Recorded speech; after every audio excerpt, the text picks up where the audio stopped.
Martin Luther distinguished between two kinds of righteousness. In Latin, what he called Coram Deo and Coram Mundo.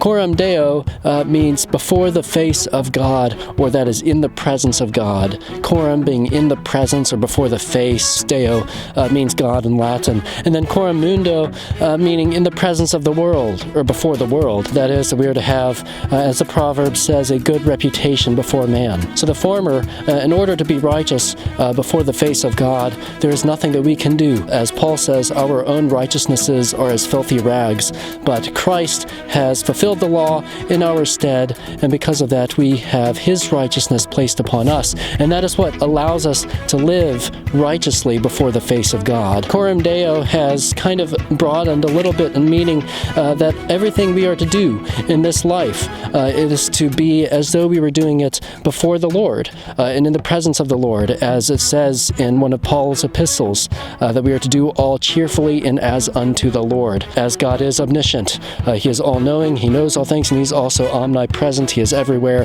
he sees all and he knows all, and so therefore we are to live our lives accordingly. In the righteousness of Christ, which is not merited, nothing that we can do can merit that righteousness, it is an alien righteousness, but then through that righteousness, through the working of the Holy Ghost, we are to live our lives accordingly to please the Lord. So I challenge you to live Coram Deo before the face of the Lord.